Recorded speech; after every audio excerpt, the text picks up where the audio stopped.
Good evening, my fellow pilots, and welcome again to another episode of Star Citizen FM.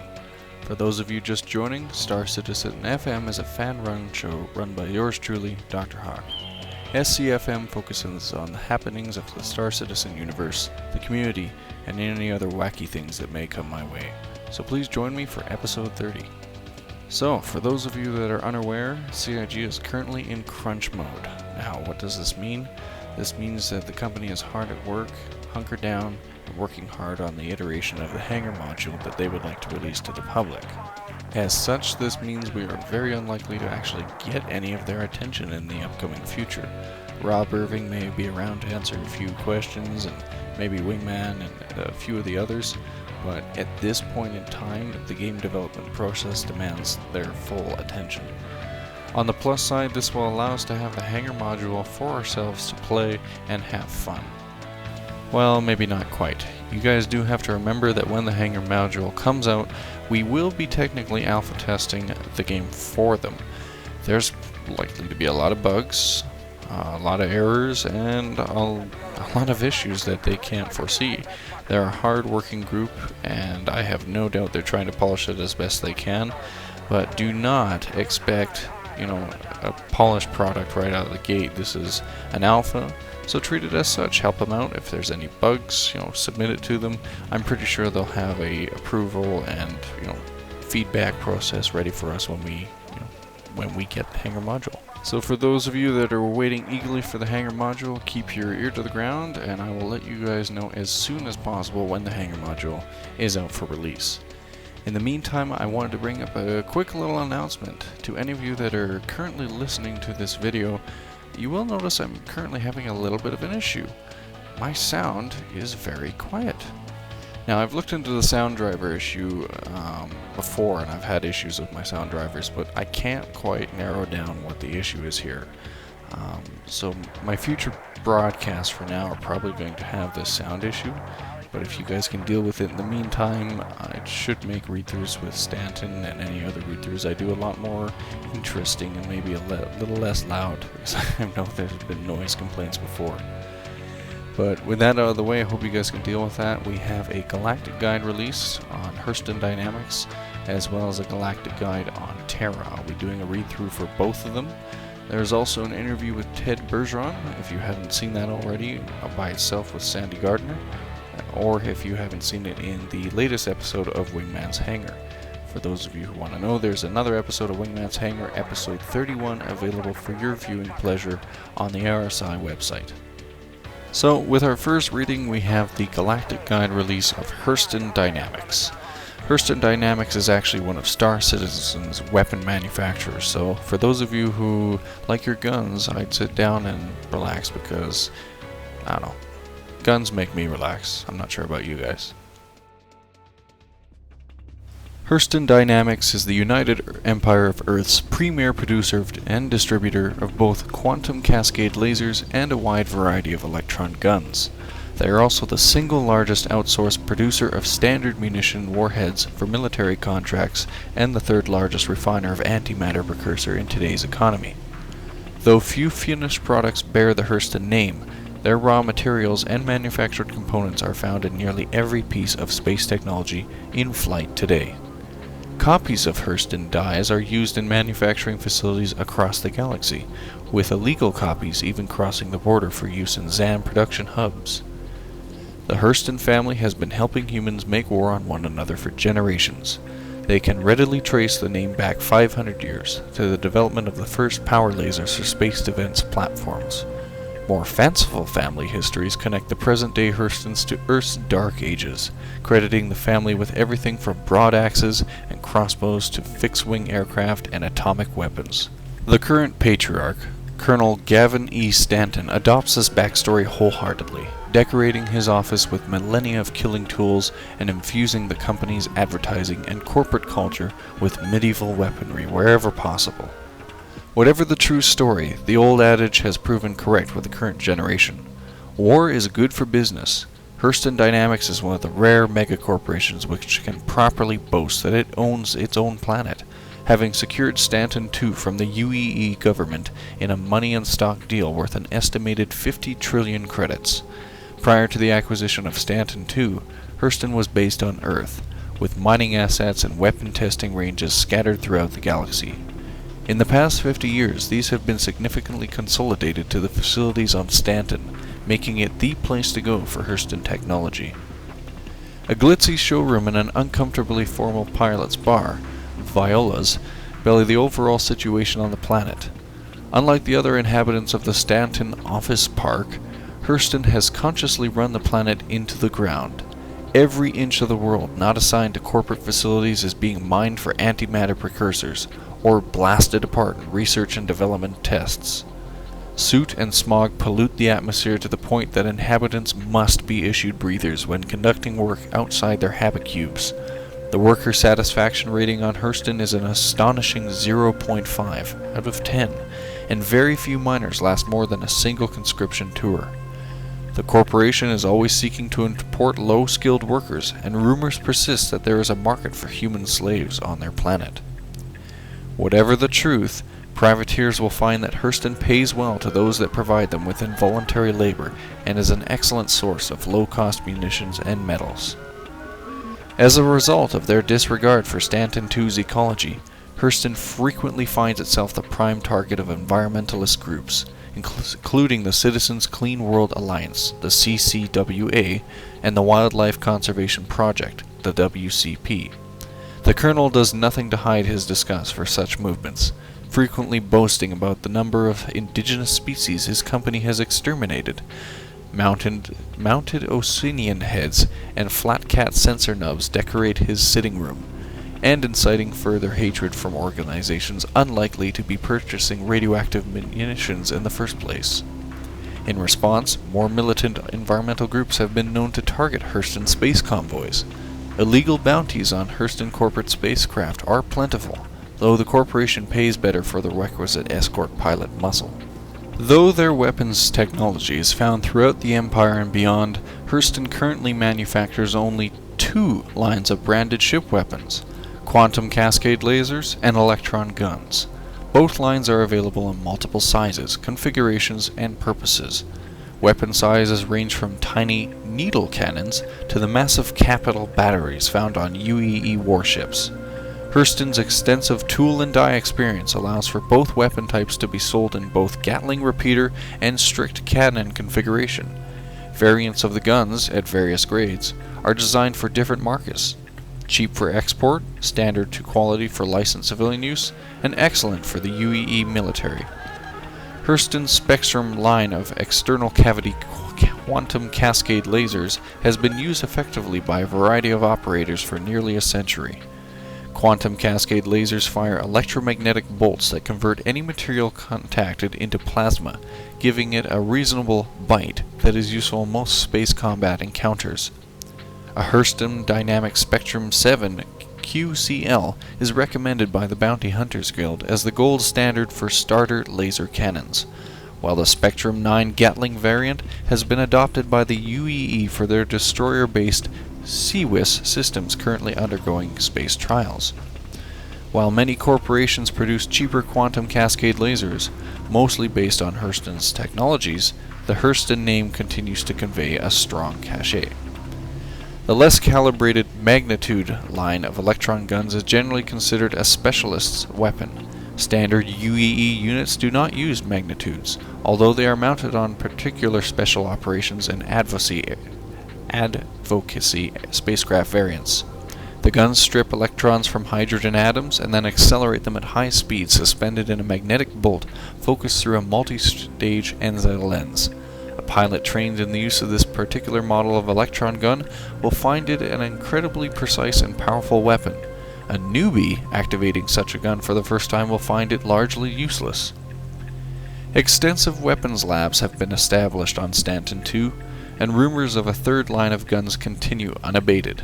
These rumors gained serious traction last year, when the corporation put out a record 10 million credit bounty believed to be for a mercenary who stole a test artifact from the corporation. It is unknown whether or not the bounty was claimed or the artifact was recovered. Observers do consider it highly unusual that Hurston produces conventional and antimatter warheads without their own delivery system. Many believe it to be only a matter of time until the company premieres an entirely new antimatter-derived slug-thrower gun type. When, or if it happens, it is likely to throw the balance of power among civilian pilots wide open, and potentially impact the course of the war against the Vanduul.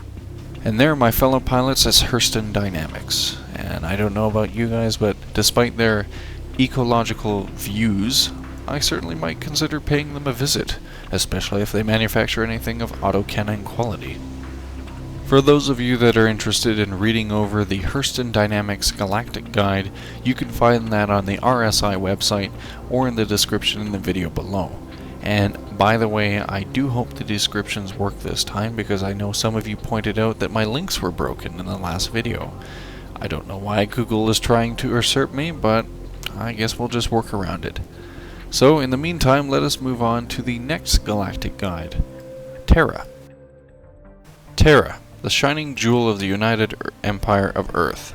Terra 3, commonly referred by its star's name, has made great strides towards becoming the cultural focus of the Empire. While die-hard Earth loyalists would dispute such a claim, there is no doubt that Terra has had its finger on the pulse of the civilized galaxy. From the increasing inflow of mega-corporate HQs to the system to the influence of Terra-originated music on popular culture, Terra is unquestionably the closest thing to a rival Earth has ever produced. The Terra system, then designated 342A, was first charted in 2508 and explored as part of a 5-system long-run research expedition in 2516. When the first long-distance magnetic relay images of the system's third planet resolved, the Explorer crew immediately knew they had hit it big. A natural super-Earth located squarely on the star's green band, Terra 3 was immediately recognizable for its astounding similarity to an untouched Earth. Lush, verdant, and brimming with natural resources, Terra's colonization was immediately obvious. Within 2 years, no fewer than 7 colonial slow ships had been dispatched to the world. Astrophysicists soon staked their own claim with a startling discovery. Terra's system's unique location and makeup meant that it was a strong jump point hub. Like Sol, Terra is a G-type main sequence star. Unlike Sol, its outer planetary system never formed. Without the mass diffusion caused by gas giants, and with the star's location in the center of a dense stellar cluster, extremely stable jump points arouse easily. Thus far, 5 jump points have been charted, and scientists believe that a 6th is almost a certainty. Theoretically, as many as 24 could exist, although the odds against most of them ever being stable enough for transit are astronomical. Xenobiologists too have had an early interest in the system. Massive stone ruins clearly indicative of intelligent life were discovered on Terra 3's southern continental mass. No other evidence of this ancient civilization has yet been uncovered on the planet, creating one of the most debated archaeological mysteries of our time. Terra 3 was the 12th planet colonized by the United Empire of Earth. In 4 centuries, owing to its jump point network and location, it has evolved into a massive trade hub. Kiel, Baker, Killian, and other named systems are short hops from the star. The world's plentiful resources, cultivated carefully so as not to impact the environment, have fueled the Empire's eastern expansion program. The first planet, Aero, or Terra 1, a nondescript rock world incredibly close to its star. Although rich in certain minerals, attempts to harness resources on Aero have been largely unsuccessful due to its proximity to the Sun. Even the harshest environment suits are incapable of sustaining human life long enough to conduct factory maintenance on a world with a 95 standard Earth day orbital period. Pike, Terra 2, is another mining planet. The mining efforts on Pike, on the other hand, are a masterpiece of human engineering. One of the most mineral-rich planets in the galaxy, Pike is dotted with thousands of unmanned cities, churning out tons of platinum, mercury, iron, and gold every day.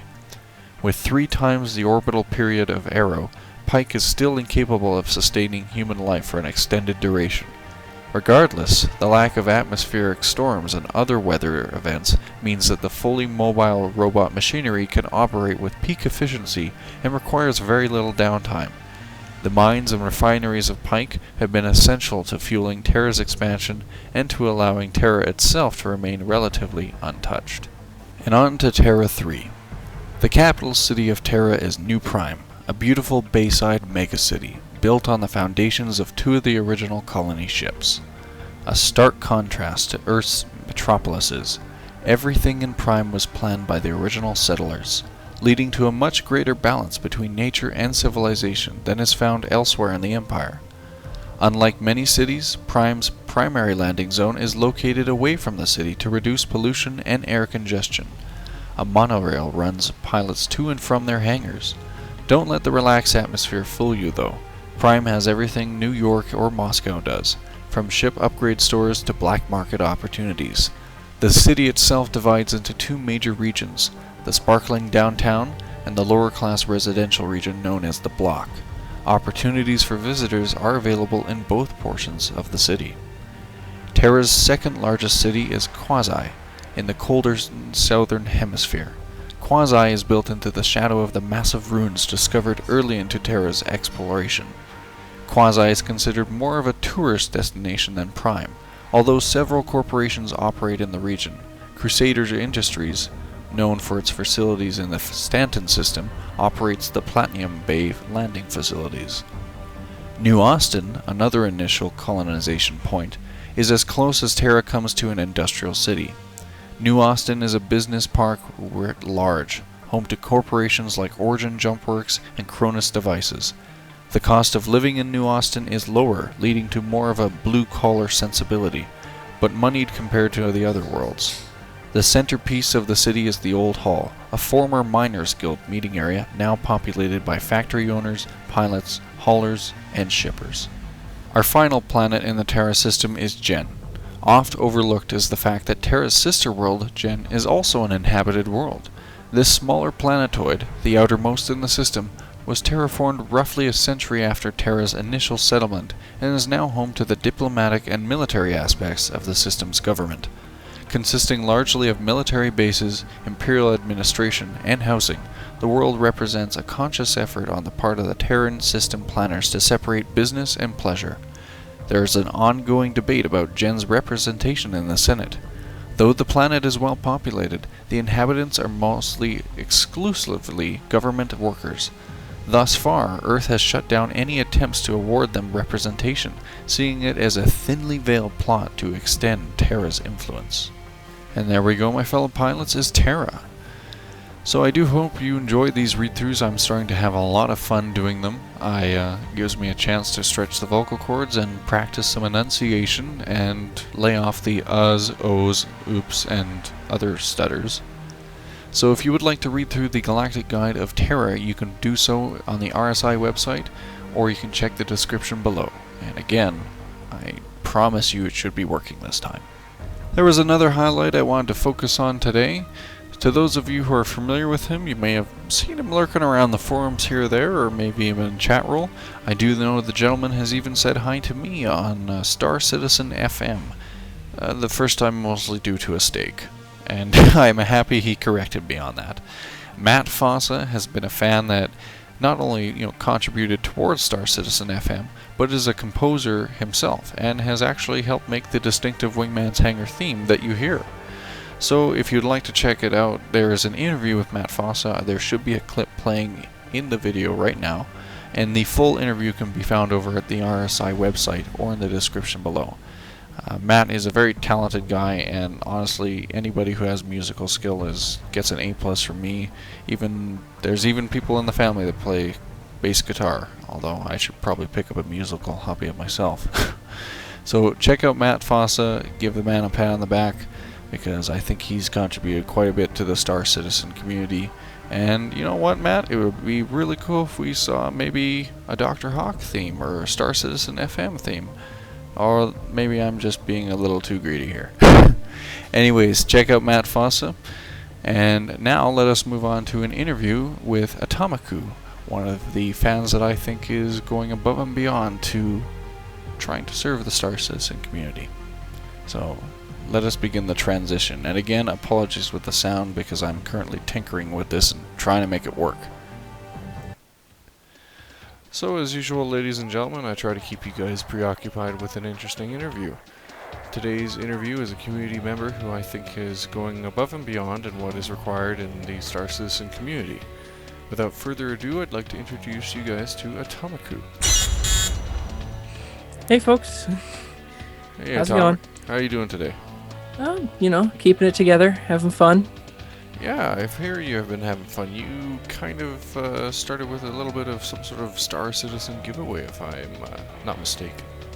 Yeah, I've been following Star Citizen since late November, really late November, and always thought it was a great idea. You know, crowdfunded games are awesome. I wanted to put as much money towards it as I could financially. But I also didn't want to ruin the game for myself. I was concerned about having too many ships to start with, nowhere to go up. So I decided instead of buying ships and keeping them for myself, I might as well buy them and give them away. Wow, that's pretty admirable and actually a very good mindset. What kind of ships are you planning on giving away, or what have you given away? I think there already has been a winner, if I'm correct. Yeah, we finished the first giveaway actually early this morning, late last night kind of time frame. We gave away a digital bounty hunter package, which I thought was an appropriate place to start. That was the package I started with before I started building up my small fleet. Nice. So that's where I decided to start off with. Our winner that we selected last night was Switch Flipper, and I already actually got in touch with him through email. He's accepted the package, and he's very grateful. So I feel pretty good about it. Well, congratulations to Switch Flipper. Hopefully that bounty hunter package will help you, navigate the stars and hopefully not explode. So is this a one-shot kind of thing, or do you plan to do this in the future, or what exactly are your plans with this? Yeah, well, this is certainly not a one-time thing. I feel like right now I'm in a position where I can spend the money. I've got a little bit of extra income coming in, so I'm going to try and keep this going as long as I can. And I'm thinking for my next giveaway, which will probably be sometime in the next week here, I'll be doing 3 winners and doing 3 scout packages. So, yeah. Very nice. Any plans for an Idris Corvette one day? Maybe. Funds willing. I would like to step up the prizes, but we'll see. So what was the motivation behind this, aside from just goodwill? Like, you mentioned something about you didn't exactly want to have too many ships to start off. There's players out there already who have 50 plus ships. Yeah, well, I thought that the best way to get other people involved in Star Citizen and keep other people paying money towards Star Citizen in order to get involved with the game would be to get them to know about Star Citizen. And nothing catches people's attention more than the word free. So I figure, no obligations, just click a button, get in the entry, and hey, maybe even if you don't win, you got excited enough to maybe buy a package on your own. I think previously in private chats you'd mentioned some difficulty about people believing your giveaways at first because they thought you would be trying to scam them. Do you want to elaborate on this so that any future contestants can, join in on your draws and not have to worry about a scam? Yeah, well, I'll tell you this, folks. Rest assured, I have no ill intentions on this. A lot of people have come forward and they're concerned about data mining, or that possibly I would be receiving some form of compensation for hosting the contests through Rafflecopters, the widget that I'm using to host the contests. And that's not true. I'm just doing this because I want to help out Star Citizen. Any information that would be gathered would be emails, which you can always provide a fake email, a name, and I said before, game handled works just as well. There's also options to enter with Facebook or get entries through Twitter, and that's pretty much just to help me spread the word about the contest so that more and more people can enter. Okay, so if I were to want to enter into one of your draws, what exactly would I do? Well, you could check the forums, check the Facebook page I've set up, which is Atomiku Super Star Citizen Giveaway. You can go there, see what the latest contest is going to be. There will always be a link to the Rafflecopter widget. Sign into the widget with, like I said, you can sign in through Facebook or with an email and a game handle, or it'll ask for your name. But just sign in, choose the entries you'd like to get credit for, and your name's on the list. Well, there you go.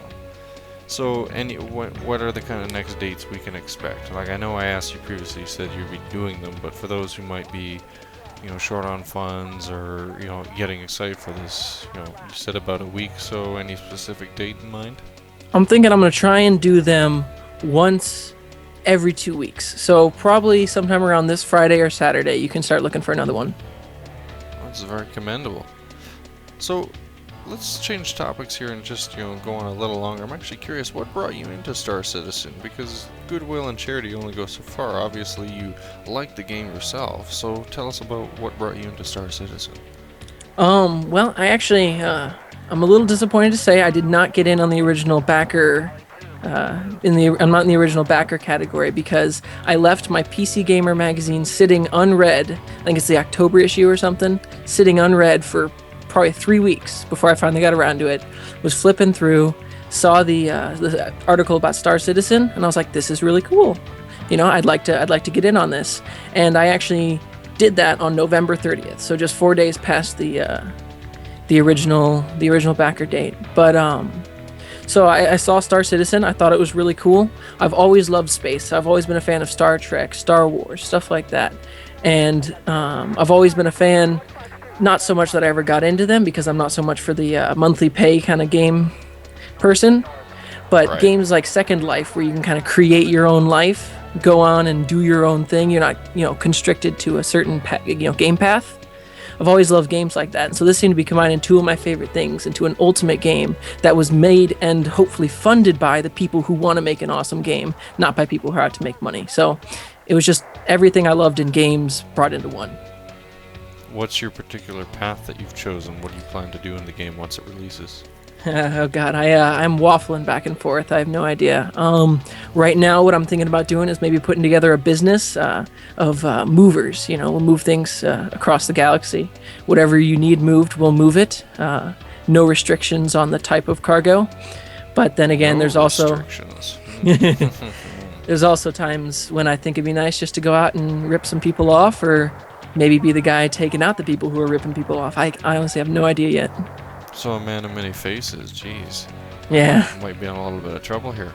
What was your pledge package if you're comfortable with sharing that? What exactly do you plan to be flying around or want to fly around? Well, my first package that I bought back in November was the Bounty Hunter package. It has since been upgraded to a 325A because I can appreciate the firepower. I've also pledged for an Aurora LX.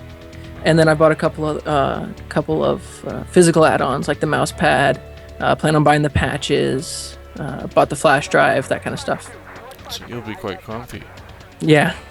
Well, there we go. So everyone, this is Atomiku. Atomiku, I'd like to thank you very much for taking the time to sit down and chat with me. You guys can find Atomiku's giveaway on the Star Citizen General Chat. Atomiku, you have the specific title. You know what you'll call it. It's Atomiku's Super Star Citizen giveaway. So Atomiku's Super Star Citizen giveaway, and keep an eye out for that for your chance to win your very own Bounty Hunter package. Atomiku, thank you again very much for being on the show. Thank you for having me. No problem. Everyone, as always, if you enjoy watching my show, you can click the fuzzy little hawk on the lower left corner. To subscribe, if you like the show, click like or leave a comment in the video below or on the forums. I always enjoy reading your guys' feedback, and I'm trying really hard to continuously improve and upgrade your viewing experience.